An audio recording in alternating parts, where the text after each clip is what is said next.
জান্নাতে নবী করিম সাল্লাল্লাহু আলাইহি সাল্লামকে আল্লাহ রাব্বুল আলামিন জিবরিলের মাধ্যমে জান্নাতের কিছু দৃশ্য দেখিয়েছেন। এর মধ্যে একটা বিশেষ ঘটনা নবী আলাইহিস সালাম পরবর্তীতে বলেছেন বেলাল রাদিয়াল্লাহু তাআলা আনহুকে। তিনি বললেন, বেলাল, আমি জান্নাতে গিয়ে তোমার পায়ের আওয়াজ, তুমি জুতা পরে যখন হাঁটো কেমন আওয়াজ হয় আমি জানি। পরিচিত মানুষ যারা, একান্ত কাছের মানুষের পায়ের হাঁটার আওয়াজ কেমন হয় সেটা মুখস্থ হয়ে যায় মানুষের।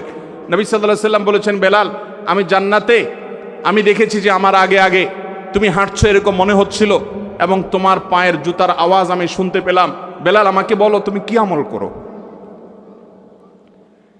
বেলাল রাদিয়াল্লাহু তাআলা বললেন, হে আল্লাহর রাসূল, আমার তো এরকম বিশেষ কোনো আমল নাই, আপনি যা বাতান সেগুলাই তো। আমি খুব গুরুত্বের সাথে, বিশেষ গুরুত্বের সাথে স্পেশাল কোনো আমল করি সেরকম আহামরি এরকম কোনো বিশেষ আমল তো নাই। তবে একটা আমল আমার আছে, সেটা হলো, হে আল্লাহর রাসূল, দিন এবং রাত যখনই আমি অজু করি, অজু করার পর আমি 2 রাকাত নামাজ পড়ি, তাহিয়াতুল ওযু পড়ি।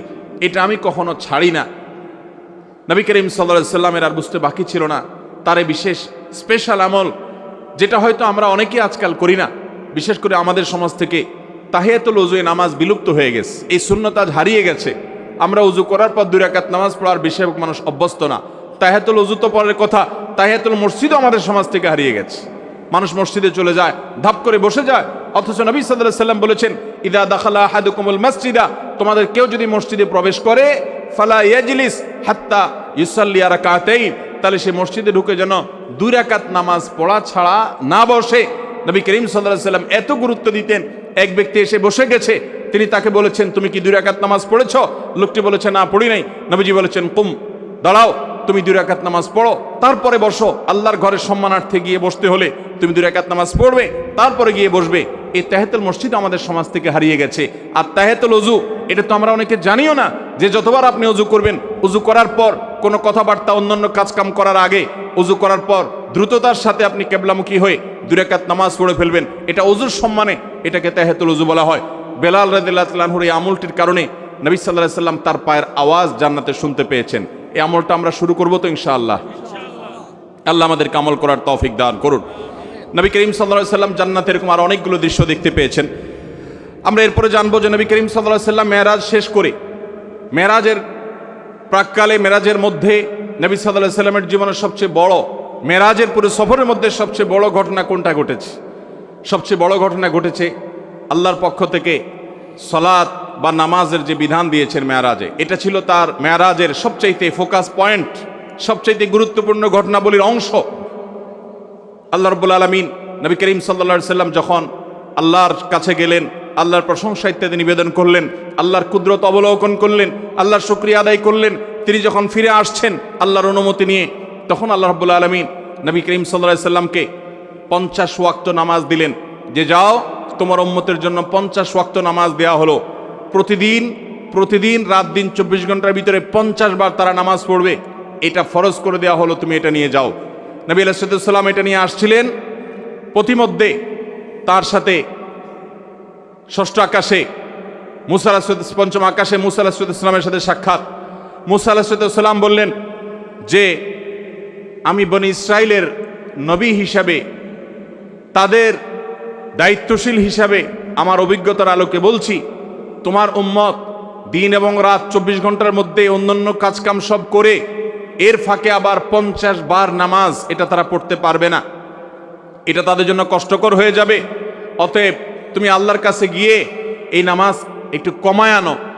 নবী সাল্লাল্লাহু আলাইহি সাল্লাম আল্লাহর কাছে গেলেন, যা বললেন, আল্লাহ আমার উম্মতের জন্য এটা অনেক কষ্ট হয়ে যাবে, আপনি একটু কমায় দেন। আল্লাহ তাআলা তাকে 5 ওয়াক্ত কমায় 45 ওয়াক্ত দিলেন।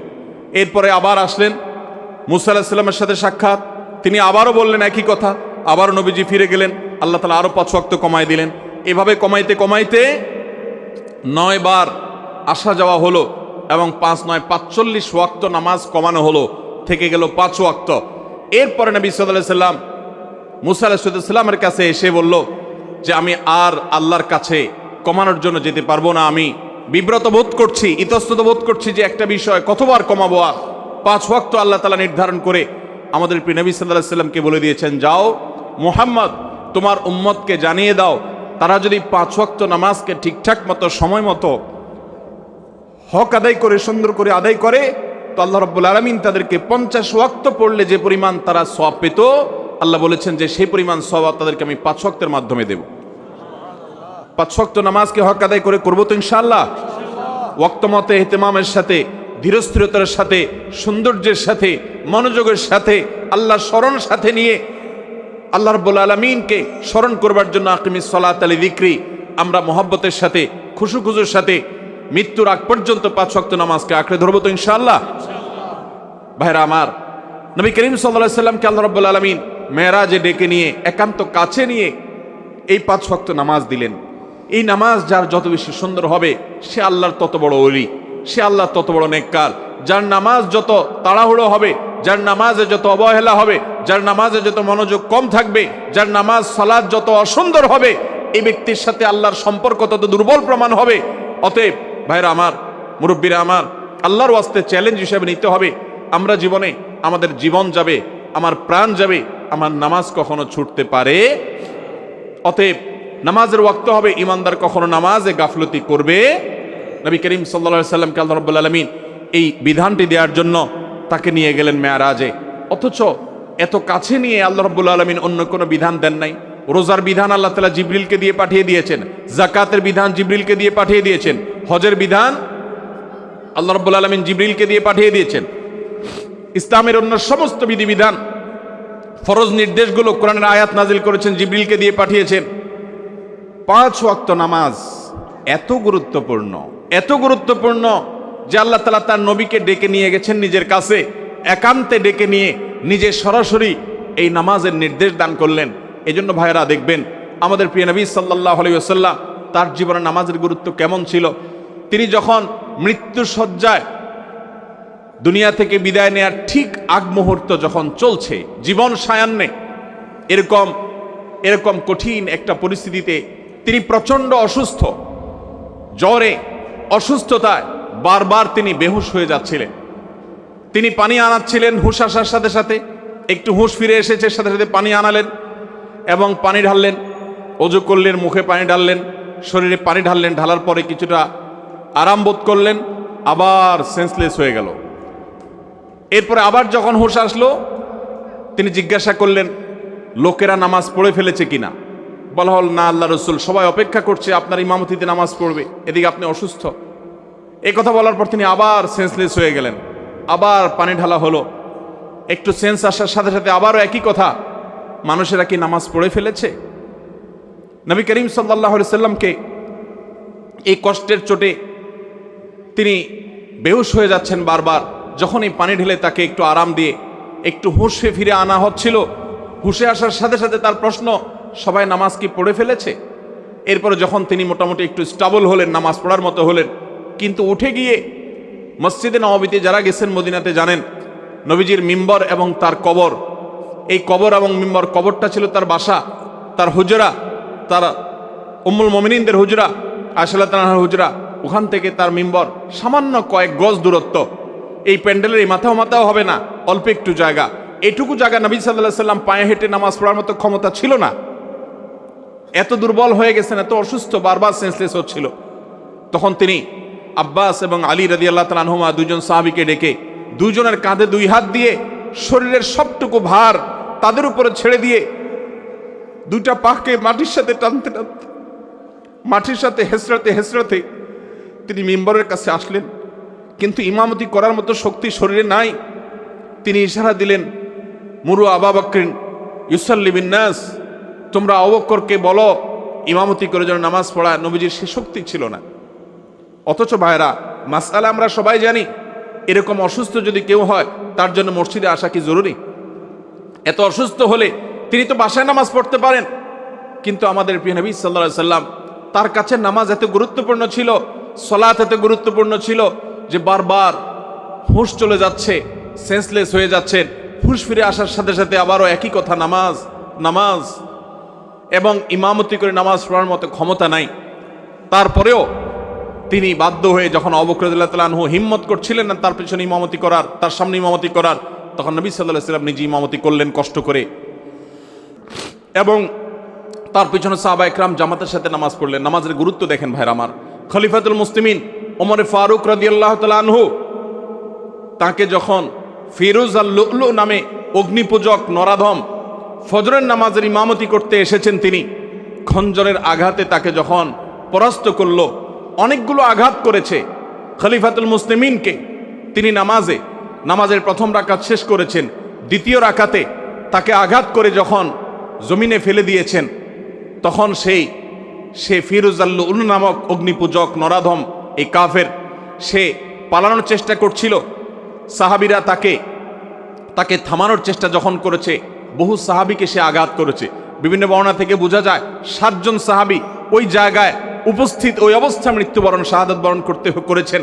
এবং এরপর অন্যান্য সাহাবীদেরকে বারবার সে খঞ্জর দিয়ে আঘাত করছিল। একটা পর্যায়ে সাহাবা একরাম একটা চাদর দিয়ে তার মুখ পেঁচিয়ে ফেলে তাকে পরাস্ত করে ফেলে। এরপরে যখন ওমর রাদিয়াল্লাহু তাআলা আনহুকে নিয়ে যাওয়া হলো তার বাড়িতে চিকিৎসা দেওয়ার জন্য, বারবার তিনি বেহুশ হয়ে যাচ্ছেন, প্রচণ্ড আঘাতে জর্জরিত, পুরো শরীর থেকে রক্ত বের হয়ে শেষ হয়ে যাচ্ছে। যখনই একটু তার সেন্স আসছে, তিনি তার পরিবারের লোকদেরকে বলতে লাগলেন, পানি নিয়ে আসো। সবাই গ্লাসে করে বা কোনো বাটিতে করে পানি নিয়ে আসতে লাগলো, এমনভাবে সবাই মনে করেছে উনি পানি পান করবে। তিনি বলেন, না, পানি পান করার পানি তো না, ওযুর পানি নিয়ে আসো, কারণ আমার নামাজ তো বাকি আছে।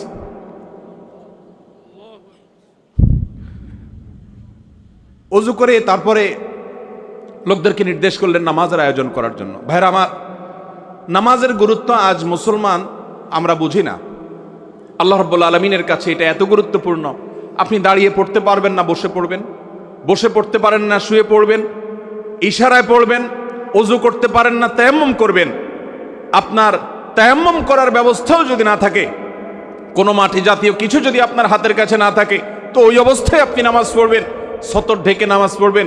সতর ঢাকার মতো কোনো ব্যবস্থা যদি আপনার না থাকে, তাহলে ওই অবস্থায় আপনি বসে নামাজ পড়বেন। আপনি সমুদ্রে নিমজ্জমান, ওই অবস্থায় আপনি নামাজ পড়বেন। কিবলার দিকে ফিরে নামাজ পড়বেন। কিবলার দিকে ফিরতে পারেন না, তাহলে অনুমান করে কিবলার দিকে বা যেদিকে সম্ভব সেদিকে ফিরে সালাত আদায় করবেন। কিন্তু নামাজ মাফ নাই। যুদ্ধক্ষেত্রে পর্যন্ত সালাতের খৌফের বিধান আল্লাহ তাআলা কোরআন নাজিল করেছেন। সালাতুল খৌফ কি? সালাতুল খৌফ হলো যুদ্ধ চলছে রণাঙ্গনে, সম্মুখ যুদ্ধ, একেবারে মুখোমুখি আক্রমণ। এই মুহূর্তে নামাজের ওয়াক্ত হয়ে গেছে, নামাজ পড়তে গেলে শত্রুপক্ষ আক্রমণ করে সব শেষ করে ফেলবে। ইসলামের নির্দেশ, কোরআনের নির্দেশ হলো যে তখন তোমরা নামাজে জামাতের সাথে ওই অবস্থাতেও নামাজ পড়বে, কিন্তু একদল জামাতে নামাজ পড়বে, আরেক দল শত্রুদের সাথে লড়াই করে আত্মরক্ষা করবে। একদল যারা ইমামের সাথে নামাজ পড়ছে, তারা 1 রাকাত নামাজ শেষ করে, 1 রাকাত সালাত শেষ করে তারা চলে যাবে যুদ্ধে। যারা এতক্ষণ যুদ্ধ করছিল, তারা এসে ইমামের পিছনে আবার দাঁড়িয়ে তারা 1 রাকাত পড়বে। তারা তাদের 1 রাকাত শেষ করে আবার চলে যাবে। 1 রাকাতের মাঝখানে যাওয়া জায়েজ নাই। কিন্তু যুদ্ধক্ষেত্রে সালাতুল খৌফের বিধান এটা জায়েজ আছে যে তোমার জীবনও রক্ষা করতে হবে, তোমার নামাজও রক্ষা করতে হবে। ইমানদার কখনো কোনো যুক্তিতে নামাজ ছাড়ার মতো কোনো সুযোগ, কোনো পরিস্থিতি, কোনো অবস্থা ইমানদারের জীবনে থাকতে পারে না, কারণ নামাজের চাইতে গুরুত্বপূর্ণ কোনো বিধান ইসলামে আর। মোহতারাম হাজিরিন, আল্লাহ রাব্বুল আলামিন এই নামাজের গুরুত্ব আমাদেরকে বুঝার তৌফিক দান করুন।